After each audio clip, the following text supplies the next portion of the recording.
Why don't you give me a sign? This is Corinna Jane. The leaves are trailing on that shore. It's not your problem, it's mine. With her brand new single, Give Me a Sign.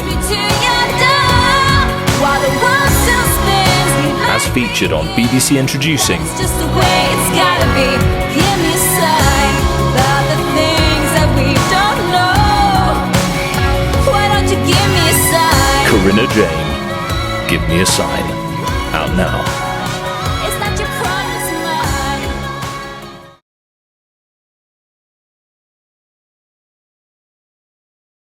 I need to tell you something. I'm leaving you and your mother. Hello, I'm Sophia Jessica, and welcome to the Fan Carpet. Hey, Mark. Hi, Cole. How are you? Yeah, good. So if we go back to the beginning, was there a defining moment for you to get into the film industry? Defining moment, I suppose, was getting into the BBC. I started off as a documentary director in the BBC. I worked in the music and arts department. So I learned very little about filmmaking at film school. And I learned everything really when I was working in BBC schools, BBC Children's and BBC Arts. Okay. Where I was like directing music series and I was making little dramas, and I was working BBC schools and I was making little fireworks safety films, writing and directing them and doing little dramas. So that's where I learned everything when I was at the BBC. That's awesome. They kind of look after their own, don't they? That's right. It's really hard to get into. It took 3 years to get into, but once you get in and you prove yourself, that's right. They do kind of look after their own. Yeah, that's great. Yeah, they're awesome.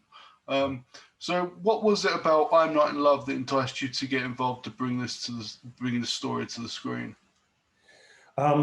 It was just this theme of settling, because in movies often we get the idea that there is the one you fall in love, and there are people who got married and I know they really, really love each other.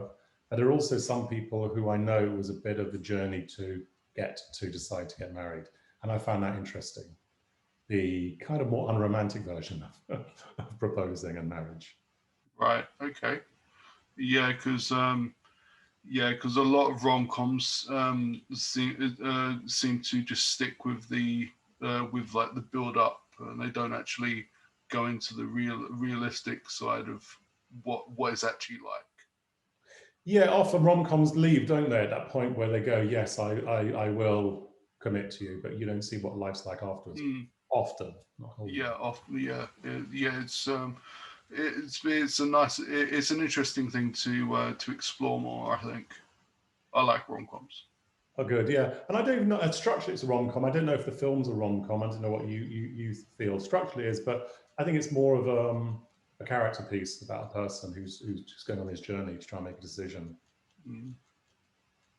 But the main starting point was this idea of settling or compromise.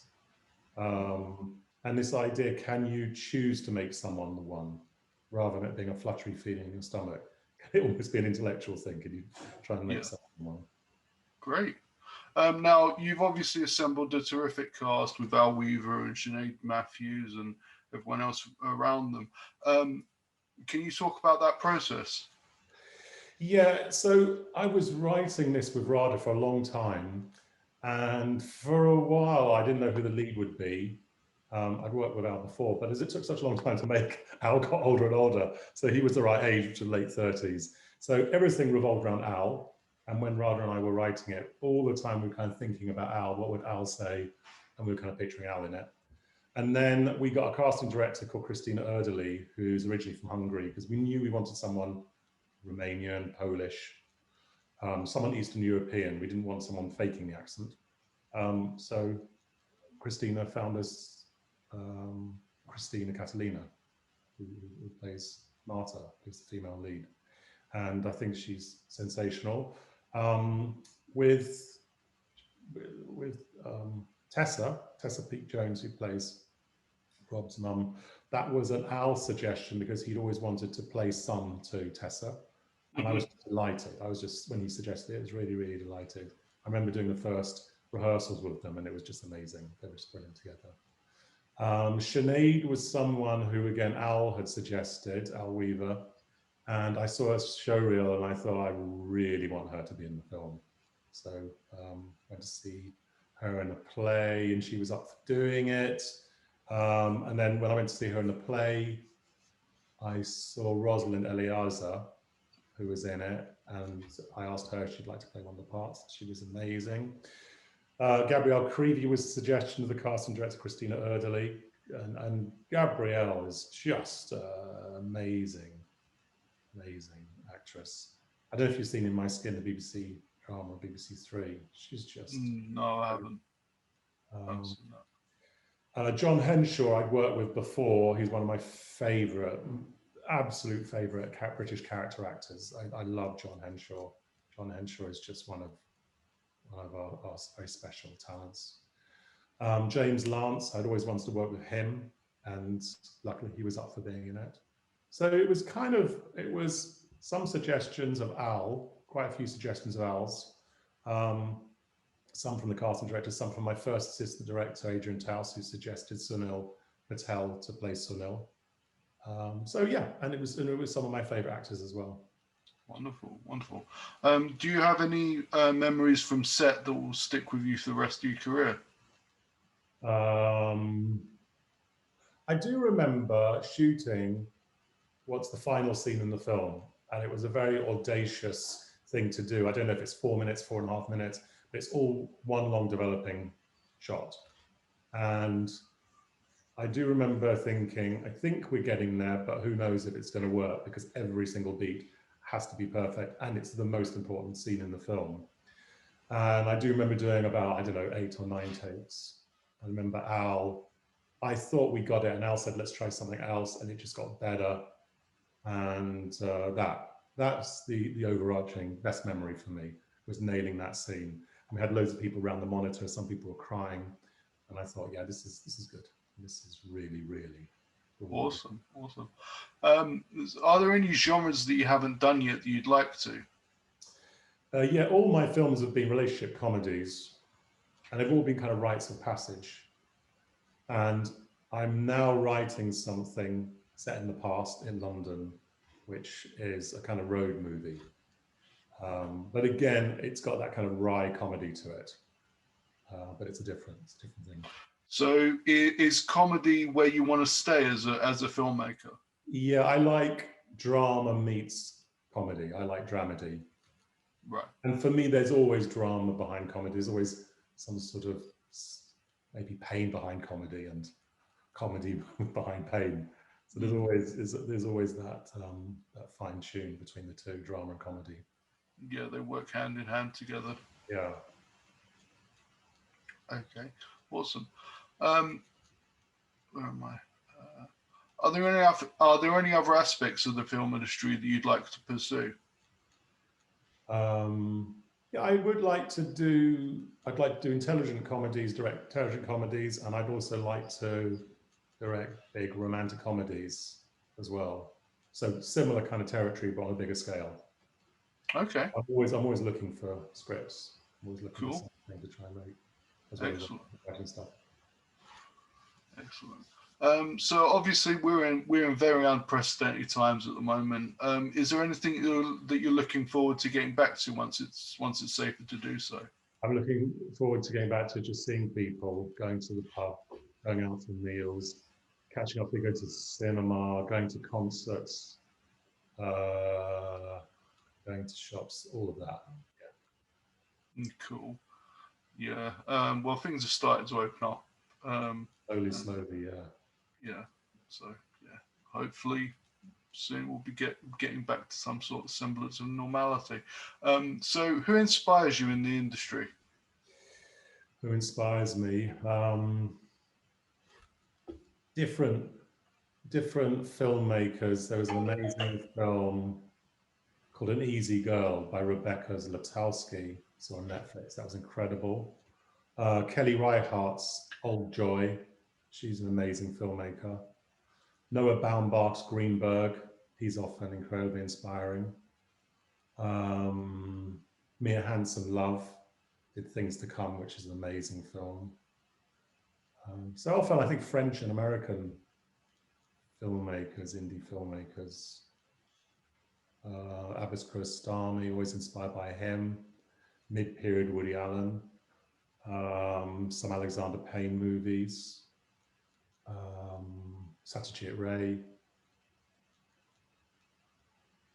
Kubrick's 2001. Hal Ashby movies. Wonderful. With the popularity of streaming services like Netflix and obviously Disney Plus, what do you think the future of cinema is? I don't know. I guess people are going to get really excited about going into the cinema, but also I think people are going to get used to seeing things streamed. And as cinema can get really expensive and streaming is quite reasonable, I guess things are going to go more back to streaming, particularly with lovely big TVs that you can get and good sound. You don't have the distractions of people behind you. I'm guessing it's going to go more that way, but also there will always be a desire to go to the cinema. Yeah, I'm very much looking forward to getting back to the cinema. Last film that I saw was Mulan in the cinema. I was at the premiere for it. But, yeah, that was the last film I saw, and yeah, I enjoyed it. But I want to get back to the cinemas because I love that part of my job. I remember going to see St. Maud when there was a little break in the lockdown. It was so exciting to go to the cinema again. It was so exciting. Everyone was like little kids waiting for the screen to open up. Excellent. So what are you hoping audience will take away from I'm Not in Love when they get a chance to see it? I hope the women are getting insight into what guys are like. Maybe some guys are going to be a little bit uncomfortable in front of their women if they're in a relationship with a woman. And I hope that it's a entertaining little ride that they go on. Awesome. And just finally, where can people find you to keep in touch with you on social media and like the web? Well, I'm not too great on social media. In theory, I've got a Twitter handle, but I don't really use it much. On Twitter, there's some way of finding me there, even though I don't really use it. Okay. Cool. All right. Well, yeah. Congratulations with the film. I look forward to whatever you do next. And yeah. Thank you very much for your time today. It's a pleasure. Thanks so much, Mark. Really appreciate it. No worries. Take care. All the best. Bye. Cheers. Bye. Thank you for watching The Fan Carpet. Please follow us on Facebook, Twitter and Instagram for more content next time. She was an incredibly important part of my life. Sometimes it takes guys a while to realise that they really love someone.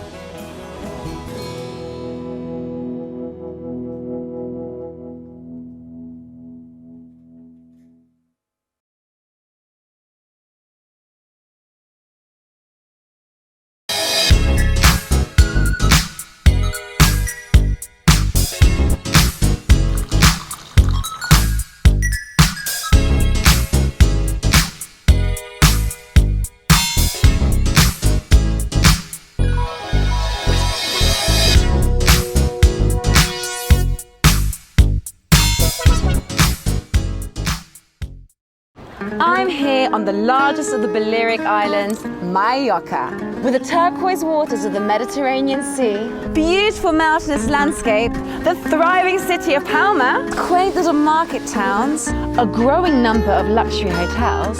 It's no surprise that the likes of Audrey Hepburn and Elizabeth Taylor like to holiday here. So come and join me as I take you around Mallorca.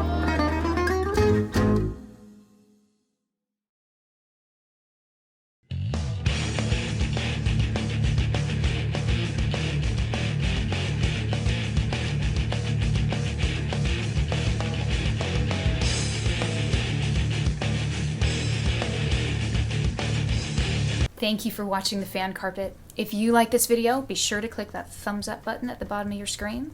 And also be sure to subscribe to the Fan Carpet YouTube channels. They're absolutely free and so much fun too. Be sure to check out the official website, thefancarpet.com. Also, you can follow us on Facebook, Twitter, and Instagram to stay up to date with reviews, competitions, the latest news, and so much more.